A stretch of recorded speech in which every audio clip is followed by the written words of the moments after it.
नमस्कार दोस्तों।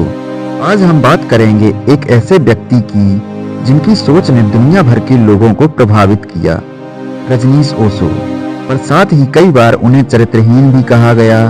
क्या सच में ओशो चरित्रहीन थे या उनकी सोच सामाजिक बंधनों से आगे थी? चलिए इस रहस्य का पता लगाते हैं। एक समय की बात है जब दुनिया के विभिन्न कोनों में ओशो का नाम गूंज रहा था। उनके अनुयायियों की संख्या लाखों में थी। उनके आश्रम में लोग विभिन्न देशों से आते, ध्यान करते और उनके विचारों को सुनकर अपने जीवन में परिवर्तन लाते। लेकिन दूसरी ओर ओशो के बारे में समाज में अनेक चर्चाएं थीं। उनके विरोधियों का मानना था कि वे समाज की नैतिकता को नष्ट कर रहे हैं। उन्हें चरित्रहीन कहकर निंदा की जाती थी। इस कथा के केंद्र में एक युवा पत्रकार नंदिनी की कहानी है, जो ओशो पर शोध करने उनके आश्रम जाती है। नंदिनी को यह काम रोमांचक और चुनौतीपूर्ण लगा।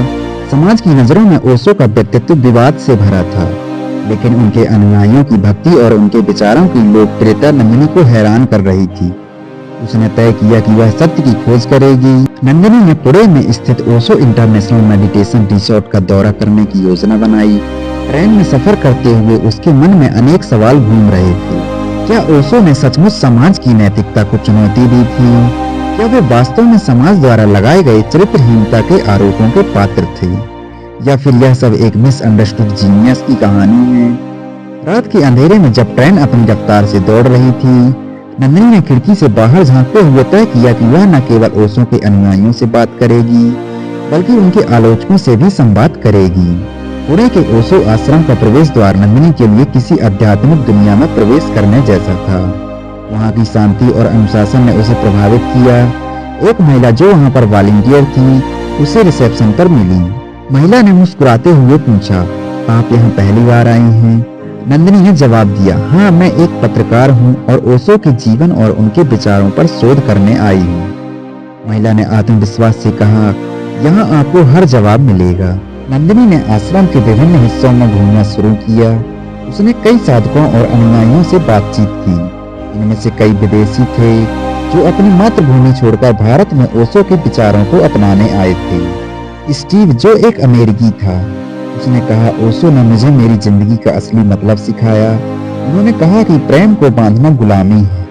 मैंने यहाँ आकर खुद को आजाद महसूस किया है। फिर नंदिनी ने पूछा, लेकिन समाज आपके विचारों को चरित्रहीन क्यों मानता है? स्टीव ने हंसकर कहा, क्योंकि समाज हमेशा आजादी से डरता है। ओशो ने जो कहा वह उनकी सीमित सोच के खिलाफ था। फिर आश्रम की लाइब्रेरी में नंदिनी ने ओशो की किताबें पढ़नी शुरू की। उनकी किताब समाज का भविष्य में एक उदाहरण ने नंदिनी को झंझोर कर रख दिया। अगर तुम्हें स्वतंत्र होना है तो तुम्हें नैतिकता की गुलामी से मुक्त होना होगा। नैतिकता तुम्हें जंजीरों में बांधती है, सच्चा धर्म तुम्हें आजाद करता है।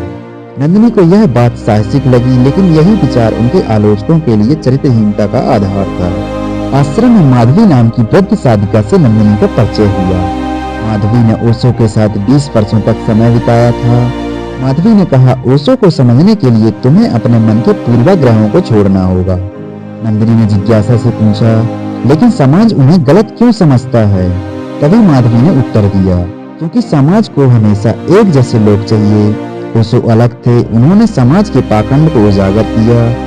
लोग शादी करते हैं लेकिन फिर भी असंतुष्ट क्यों रहते हैं? वे प्रेम का ढोंग करते हैं लेकिन वास्तव में किसी को प्रेम नहीं करते। ओशो ने इस असलियत को उजागर किया था। आश्रम के बाहर नंदिनी ने कुछ आलोचकों से मुलाकात की। इनमें से एक थे प्रोफेसर शास्त्री, जो एक पारंपरिक विचारधारा के समर्थक थे। प्रोफेसर शास्त्री ने कहा, ओशो ने समाज की नैतिकता को तोड़ा है। नंदिनी ने पलटकर पूछा, क्या आपको लगता है कि नैतिकता एक स्थिर सत्य है?